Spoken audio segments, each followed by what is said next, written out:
Hey everyone, how's it going? It's Josh Farris here. I'm with my brother Chris Farris. Today I'm going to be interviewing him. Obviously I grew up with him, I know him really well, but I wanted to talk a little bit about how business psychology and achieving goals can be related to professional athlete goal setting and getting into the right psychology. So I'm not even going to tell you what he does. I'm just going to go ahead and show you. Let's roll the clip. Farris is up next. That's he right, needs Jake. an 8.68. What's he got for us? Fronting inward. Bar spin to bar spin. No way! My. No way! I can't believe it. Look at the celebration. A little round off back. Chris, if there's anyone that can do it, it's Chris. First trick, let's see what he's got to throw down right here. This guy has some crazy stuff under his belt. Oh, and he gets it. He gets it, Jake. Wow. That is a cash roll quad whip to bar spin. Look at this flex he's got going on. Rightfully so there. Absolutely earned it. I'm not sure what kind of move that was, what class he took to learn that one, but he earned it. You do a cash roll quad whip to bar spin, you can do literally just about anything you want. This guy's riding with a hole in his lip, by the way, folks. Yep. If you didn't hear us mention it before, he had a nasty spill in practice, and they bandaged him up, and he went right back up to the top. Check it out. Quad whip to bar spin inside of a cash roll. Cool, so now that you've got an idea of what he does, I just want to introduce him, and he can give you a little bit about himself and how he got there from that video that you just saw. And then we're going to go ahead and get into it and go through the questions that we have and kind of get into the psychology and whatnot. But if you could just go ahead and tell me, you know, where you're at right now and maybe your age and the competitions that you won and whatnot. Yeah, for sure. First of all, thanks for having me on. Like I said, like he said, I'm the younger brother. But yeah, so professional scooter riding is the sport it's what I do professionally. I've been with it for 10 plus years, gone all around the industry, doing different types of stuff like judging, announcing, professionally competing is what I think. You started with skateboarding. Skateboarding originally, yep, and then that just moved to the next thing, to the next thing, to the next thing. Eventually scootering was like the last step of that like genre of sports. Gymnastics and biking and skateboarding and all that other stuff is, mixed in there with scootering. But scootering was when I really kind of like felt like I liked something so much that I was willing to like not do anything else. I only did scootering, but it got to the point where I started to kind of see that I could potentially compete with like the best in the world. And that was when I started to travel and I started Where have you scootering. been? So can you walk me through the cities that you've been, the countries you've been, maybe the competitions that you've been, maybe the famous people that you've met in the action sports realm? Yeah, it's same concept as you can imagine. I mean, like somebody who's just working and they have to travel off work. Same concept. So I've spent a lot of time in Europe. Mainly Europe is where most of the bigger contests are. So you'll have me typically on the eastern side of Europe. That's where that's where like the bigger action sports scene is over in the eastern. Which countries? It's Estonia, Czechoslovakia, and then you can work your way more down as well. But UK is very big for scootering in general. And then yeah, of course we hit Australia. I've gone to Australia a few times. All over Europe, and then throughout the States is also a really big just platform for scootering in general. Other than that, I've never been out to Asia or anything like that. Australia? I did Australia, yep. Anything South America? No South America. Mostly Europe and then Australia a few times, and then America also has some pretty big contests as well that we host. We're pretty well known for that, for just action sports in general. So we have like a pretty good scene, you could say, in America. So normally, at least throughout like all of COVID and everything, for example, if you can't move outside of your country, so I was locked in America the whole time, there was still plenty to keep me busy with. Like the sport isn't so small that you're like that restricted with just your country, But I've been thankful enough to be able to travel around many different countries.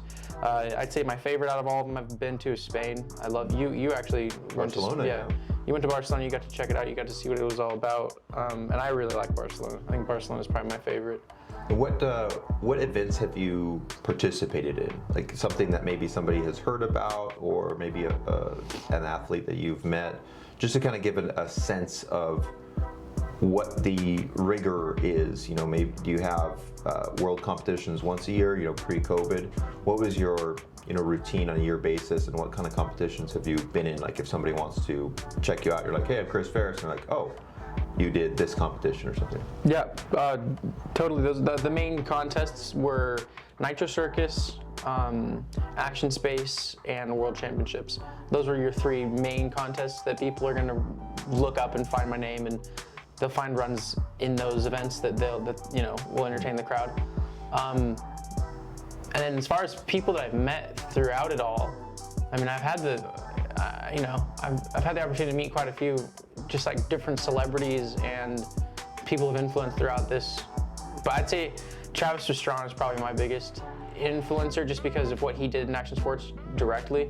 You know, like you could say, oh, Justin Bieber or Nigel Houston or the Beckhams or something like that. But Travis Pastrana is so directed toward what I like and what I do that, you know, I relate the most to him, and I think he just kind of has the coolest background. So I'd say Travis Pastrana as like the influencers that I've met throughout it all, and yeah, I mean, we've stayed busy throughout a pretty long career, so we've had a lot of different memories and a lot of different places we've been, a lot of different contests. Like I hold the U.S. title currently. I hold the North American title. I hold the Australian title, and the world title. I'm second. So there's like placings throughout each contest that kind of like puts you on the food chain of where the hierarchy. Exactly. So you've obviously, throughout the years, I've seen you, you know, I've got pictures of you when you were 6 years old or 10 years old, right? And you were just a wee chap. Obviously, you've changed physically in your body, no doubt, and I've seen as well, you've changed psychologically and mentally. And I'd like you to just describe briefly, as we all go through this in our own, you know, fields, right? It could be, you know, business, it could be maybe nutrition or bodybuilder, any kind of goal that you have that you want to achieve. You know, like I said, it could be winning the world's, you know, bodybuilding competition, or it could be, you know, owning a big skyscraper or something like that, or starting a company and, you know, having $1 million, whatever your goal is, right? Physically, it's important, and specifically for your sport, because you're very physical space. Yeah. Walk me through the trajectory that you've had, the progression that you've had mentally as well, and then use that, if you could, to springboard into the tips or the lessons that you've learned to either get yourself into the psychology of being a winner, because oftentimes you'll lose a competition even before you start it. For example, GSP with MMA, he made a really interesting comment about how he kind of cheated when he was going to be up against, I forget the athlete, but apparently he had paid somebody to kiss him, his opponent, on the cheek when he was doing his walkout. And so that psychologically, a guy to kiss him, that psychologically kind of, you know, threw him off, right? I bet it's because he randomly got kissed one time while he was getting walked out, and he messed him up. Well, it could be, yeah, exactly. So, you know, that's a psychological chink in the armor of that guy, and maybe he could have really competed well against GSP. So walk me through that process, first starting with your growth physically, and then what you've done and how you've seen yourself grow psychologically and mentally to be in sync. And then secondly, talk to me about how you get prepared before a competition, how you address loss for a competition, and then how you try and psychologically one-up your competition before you even reach the platform to start your run. Totally. Yeah, mentally and physically, it's a very draining sport, and you got to align the two. It's the main. It's the main thing. So that's like the kind of the most important question that you could ask, I guess. I would say, I mean, each person has their own tricks for whatever reasons. You know, none of us get to the same place the same way, but we all get there eventually. Like, if you want to be a competitor, you got to go through all the same whatever roadblocks as any other competitor has to, whether it's scootering or, you know, some other crazy, like even MMA. So I don't know how each sport kind of it's kind of like restricting as far as what you can do to go outside, like how far outside of that mental gap can you go to start using outside mental, like for instance GSP goes so far outside to hire a guy to kiss his opponent as he comes out of because he knows it's going to get in his head, right? In that sport, you'll see more of that. You'll see more trash talk. You'll see more things that could generate fear and just typically negative emotions in your opponent. Because that's not bad at all. If you feel good and your opponent doesn't feel good, that's obviously the best, like the art of war, that's the best battle for you to fight. The art of war, we've got it right there. Yeah, is it in here? Yeah. Well, you know that, you know, too. Strike when the enemy is unexpecting, you know, one of the main things, but. So I know that in your sport, the trash talk, it does matter a little bit, but because it's a very single sport, right? Yes, exactly.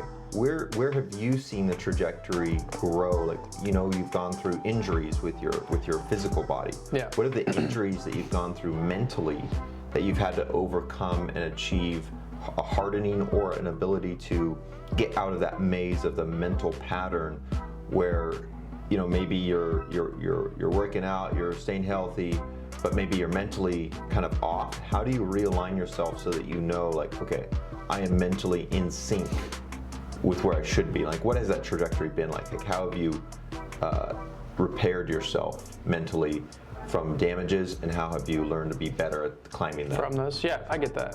It's difficult. Obviously, that's like the hardest part is when you have a goal and you're getting closer and closer and closer to the goal.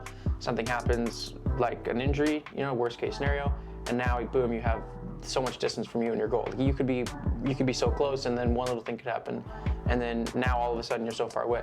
But that's why it's kind of important to not look at it as a distance. Like the destination isn't really, I mean, that's the goal, is the destination, but every second of work that you put in, you're growing this whatever empire of skill, if you want to call it that.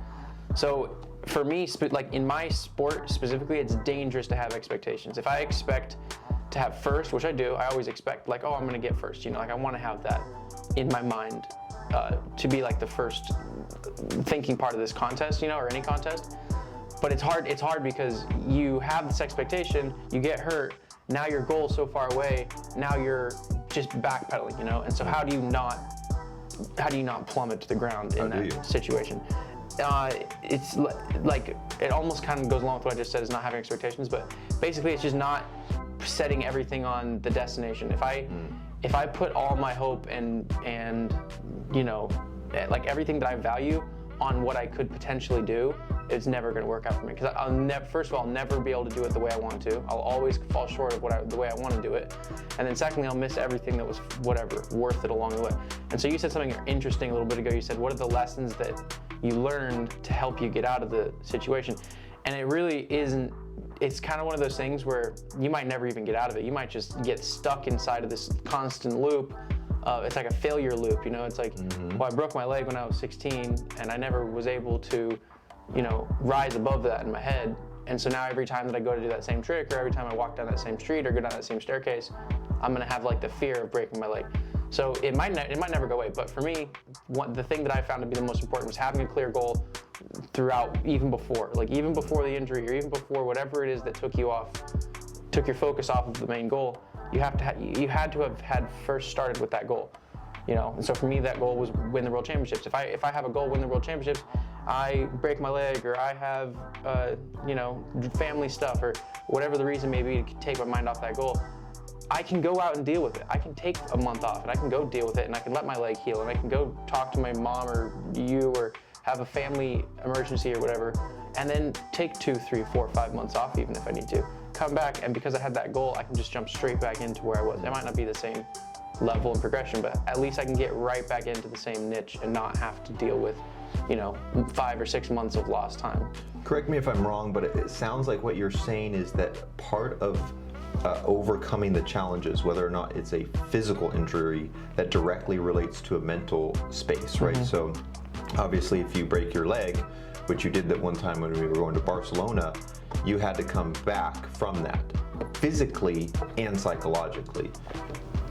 When you have an injury, you know, it can come back even stronger, and the bone can be even stronger, or it can be weakened. In the same way, mentally and physically, you know, mentally and psychologically, you can be that too. So it sounds like from what you're telling me is that it's important to have a longer term goal mind like for instance, you said climbing the mountain or getting to the top of the mountain. I thought I had the mental picture of you could have two people. One of them said, I got to the, I stood at the top of Mount Everest, right?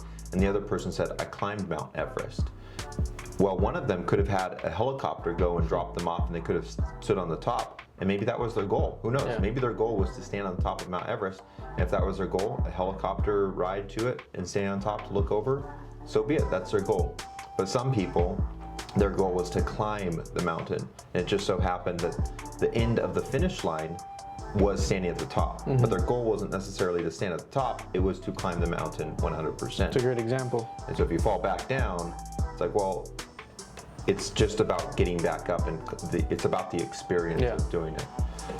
So that's interesting that you share that. Are there any mental tricks that you found yourself in order to get out of the quicksand of mental defeatism? And like I said, anybody who's watching this, it could be an athlete watching this, but it could be maybe somebody who was a real estate investor, right? I talk about real estate because that's where I work. But what if somebody, bought their first house, fix-up house, right?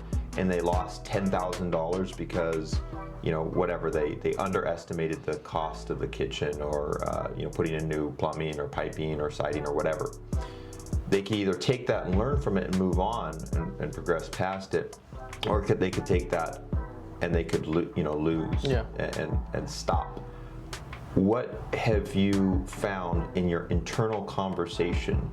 Do you have any words or mantras or conversations that you have internally in order to push through those? Break that cycle. Yeah. Just flood yourself with, manipulate yourself with false confidence. Like, even if it's not real, it doesn't necessarily matter. Like, your body has such a cause and effect nature to it that if you flood it with compliments all the time, and you give yourself great, uplifting sentences, almost like words of affirmation. If you're doing that to yourself in a time where you don't want to be, then it'll only take, it's such a short amount of time until your brain starts to latch onto it and be like, oh, I kind of am, I am a super hard worker, and that is impressive that I was able to get that job done in only 2 days, and dang, I am actually not that bad of a communicator. I love that conversation I just had with if you really just take a second and try and flood yourself with compliments and words of affirmation, and that's the only way. That's the only way. Because everyone wants to beat themselves up about everything. That's what we all want to do, is we all want to be like, you didn't do good enough, all right, let's do better. But we don't have to actually start from the point of you can still become a lot better from starting at the point of, hey, that was great, let's change this now. You know what I mean? So just flood yourself with compliments, be nice to yourself, and it sounds kind of like, but it really is true. Like, give it a few days. It's almost a psychological aspect of what Conor McGregor does sometimes. I would say it's very similar. I think that he, as an athlete, is a high-level athlete, but I don't think he's necessarily the best. However, I think that he really has managed through his upbringing and having to survive when he was training right in the UK, and maybe he didn't have as much money, or he was really riding on the nutrition of positive thinking, encouragement, and being his own, and his girlfriend helped too. But he really has embodied that aspect of getting that mental space correct. Do you find, two questions, do you find that you have a coach that you talk to that gives you that positive affirmation? And then two, do you find that there are some sources that come from your life that you have to eliminate? It could be social media, it could be something negative that triggers you back into a mental space. Like, what are those two things? Do you reach out to people and get them to kind of encourage you and almost prep them for, like, hey, I just need encouragement? Yeah, I do that all the time. I literally call random people. Like, people have offered me throughout. It's funny how when you do something a lot, the same thing a lot, people want to be a part of it, and they just naturally want to help you. They just naturally want to see you succeed. So I have a lot of people in my life that have told me, hey, listen, I know this is a stressful life, maybe they've been athletes in their life or something, and they've told me straight up, if you ever need someone to talk to, just give me a call, and I can always give you some, words of inspiration if you need them at the time. I've done that many times. But let me try and think. What was the other question that you had in there? The other one had to do with, are there any things that you avoid? Yeah, okay, so that one's more interesting. That happens naturally. It's because when you become obsessed with something, that's the only way to become the best at it, is to be obsessed with it. It's the only way.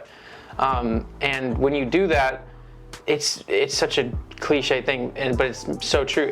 There are things that you do every day that you simply can't do anymore when you become obsessed with an object or a lifestyle, or it just becomes so relevant or so clear to you that you can't do them anymore. And there's just this moment where There's no room for them. There is no room. You either turn right or left, or right or left. That's as simple as the problem is. And so maybe you're spending whatever this amount of time at the gym in the morning, or this amount of time at the whatever. You become obsessed with something, and then now you reevaluate everything else. And then it's just so clear to you when things need to be cut off from your life, and when things need to, when you need to adjust to make room for certain things. But yeah, it's very easy to tell what's slowing you down and what needs to go if you want to make it to wherever it is that you want to go. One thing that kind of comes to mind, because I've had some people that I know that have gone through the AA, and one thing that has come to light, from kind of learning a little bit about that, was that it's not so much about necessarily stopping the alcoholism, let's say, or whatever the bad habit that you've got, but it's about expanding and redirecting your life mission so that that doesn't have a space in your mind, in your life.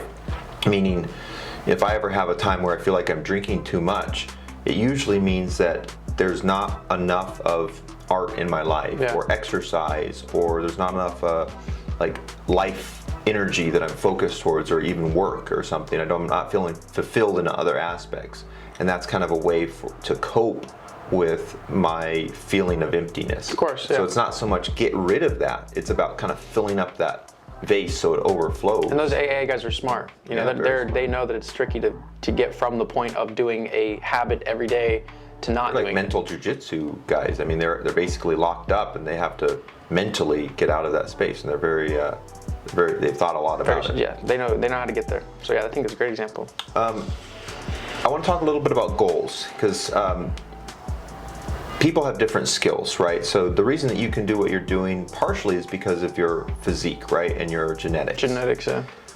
There's some people who choose too lofty goals, and they can't actually obtain them, partially because of maybe family, maybe they've got a disability, maybe they've got kids and they just don't have enough time, they've got a wife or a husband, they just don't have enough time to climb Mount Everest, let's say. Of course. So you're climbing Mount Everest, but they have their own Mount Everest, let's say. How have you helped people, because you've been a coach and trainer for kids who probably would like to be a professional athlete, but what if they have goals, but maybe their goals in your perception are achievable or realistic for them? How do you manage your own goals and what's achievable for you? And then how do you advise people who maybe need to choose goals that are realistic, more realistic for themselves, for them in a time frame, right? So for example, for me, when I'm coaching somebody on in a real estate investing, and maybe they're buying a multifamily, I just say, let's start with a duplex, and let's move to a triplex. Let's take little bite-sized pieces out of this and grow it over the course of a decade. Think about it like that, instead of going for some big, a big building that you want to buy, right? And the same thing, maybe you're starting a business. Let's just start with that first positive dollar cash flow. Let's just make it so that you're not losing money. Okay, now let's just make it you're making $100 a week. Now $1,000 a week. Now $2,000. Let's just break down those goals so they're realistic, because what I found is that if people have too big of a goal, yeah, sometimes it's good to have that, like Elon Musk talks about, like, hey, if you've got a goal to get something done in a year, make it 3 months, and just have at it. You'll probably achieve more in 3 months, even if you don't get that goal, than you would if you made it over a year. But how do you parse out and pick apart goals for yourself so that you're not overwhelmed? And going back to the question, how do you advise people, kids, maybe people older, to pick realistic goals that they can achieve? I think it's as simple as that. Just be realistic with them. You know, I mean, if you're involved in something for long enough, then you have a pretty good ability to tell. Like, for instance, you in realtor, with you in your realtor job, you can look into the future and see how someone's actions are going to affect them later on in their career. So all you're trying to do is you're trying to find the safest way to get them profit, or to get them the right property, or like whatever your goal may be. All you're trying to do is find the safest way to get there for them, right? So you're saying we're going to start with $1. We're going to start with that first investment. Whatever the simplest way to get our foot in the door is, that's what we're going to do. And I'm going to come out the same exact way. You know, if a kid, all a kid needs to do is to get a little bit more like realism into his dreaming and his goal setting, then I'll be the one to sit there with him and be like, hey, listen, I know you want to be Nitro Circus champion, but you've got 15 other riders that want to be Nitro Circus champion that have been doing this for 10 more years than you, blah, blah, blah, reason after reason after reason as to why that's not going to happen this year. That's a great goal. Set that as your main goal. You know, that might be your 5-year from now goal. But in the meantime, get those changed together, and the dollars and pennies, put them together, and get a good foundation going. So I mean, I would say fundamentals and foundation. That would be the first place that I start when I'm trying to help another kid. You know, because a lot of times they skip past it, and then they get to the point where they're ready to make the investment, or they're ready to make the decision, or they're ready to make the play, and they just don't have the fundamentals there. You know, they're like, all right, here, $10,000 investment into this company or whatever. It's like, okay, well, all you did was work to get the 10 grand. You didn't really work to figure out where to put the 10 grand when you had it. So fundamentals, basic structure, safest possible way is always how I go at it when I'm trying to teach anyone. And as far as myself, I realized this the hard way, but kind of switched my mindset halfway through about goal setting, which is set a big goal, but you want to feel fulfilled. Every day you want to feel fulfilled. So whether it be taking small chunks off of that big goal and achieving a small chunk of that big goal each day, or just setting bite-sized goals. But you also want to have a big goal that keeps you interested for a long period of time. So the way I see it is set a big goal and then just chip away at it, bite-sized pieces each day, you know, small. Like stacking those W's, getting those wins. Exactly, it's the only way. Connecting it to, you know, all of those tricks that you're doing, putting it all together, yep, so that you've got that big trophy win, but all those individual wins need to be done, you know, really well. Absolutely. And so that you can then present kind of a full-on masterpiece. So exactly. Yeah, if you skip that. any steps, you're not going to get to that. You're not going to get to that point. So yeah, goals setting is really important, to not see your goals so far away and then get discouraged, but to not have such a little amount of workload to do to achieve the goal that you don't actually feel fulfilled. So big goal, small daily challenges to succeed. So we'll wrap up here, but the final question I want to ask you is, is there a athlete, either now, in the present, or in the past, that you've really admired, not only in their physical aspects, but really their psychological and their mental ability to build out that framework and to overcome challenges and kind of, like we were talking about, manipulate the future, right? So that they can put themselves in a mindset so that they can control and create the kind of future that they hope for themselves. Because we all have that, right? We all have, whether or not we're wanting to build a business, whether or not we're wanting to have, you know, 20 rental properties, whether or not we want to have, retire when we're 35, you know, get the gold medal, whatever it is, we've got those specific goals in the future that exist, that we have to get our body and our mind aligned for that. So is there an athlete that you really admire as far as their ability to get their mind in sync with that flow so that they can control or help manipulate or create really the future for themselves? Yeah, personally, I don't watch a whole lot of like organized sports or anything, so I'm not too big into like the football and the basketball. So for me, what more relates is like BMX. So Logan Martin is the current Olympic gold medalist for BMX park. And I think that's probably the closest sport compared to my sport. And he's just one of those people that I respect because he works so hard every single day that no one can really challenge him when they do show up for that 1 minute run like we're talking about. He has such good preparation skills, and in return he wins everything. You know, he wins all the contests, he gets all the great contracts. And mentally, he's really able to. So sharp. Yeah. So sharp, and he never shows up unprepared. And I really like to see that consistency. But as far as, I mean, Formula One, any type of motorized vehicle sport to me is very interesting because you got really high levels of stress. Also, the risk factor is a lot more. You know, you can't really, you can't have as much fun and just get loose as much when you're behind the wheel.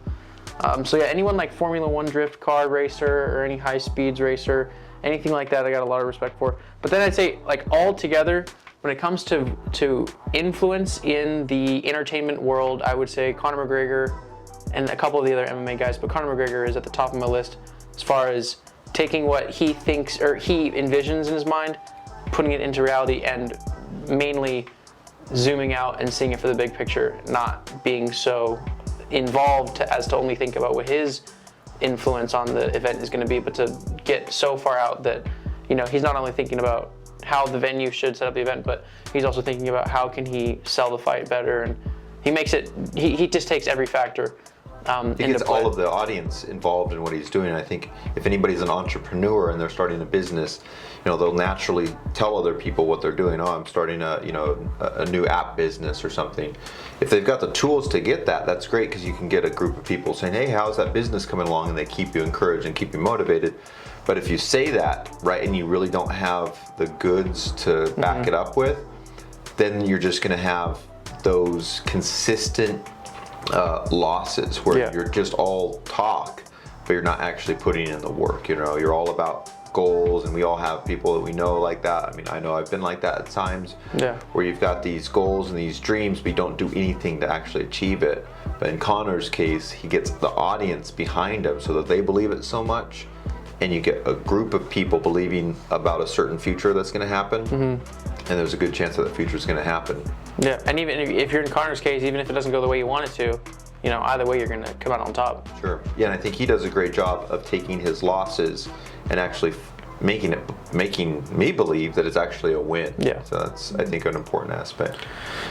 Yes, sir. It's important. Well, thanks for taking the time. Dude, it's my pleasure. Yeah, thanks for having me. Thanks for you guys for sitting and listening. And stay tuned for the next one. Yes, I think we should do another one. Because I think we've got some interesting topics. We talked a lot about building, and then what happens when you reach those goals? When you get to the spot, then we can have another conversation about. It's important to appreciate, kind of like the Sabbath, appreciate the end of your work. Yes. Right. You got to put the work in, get your goal, appreciate it, and how do you pick next goals? So yeah, that'll be the next one for next time. Make sure to like and subscribe so that you can stay tuned for the next episodes. And thanks for joining us. See you guys later. Talk to you later.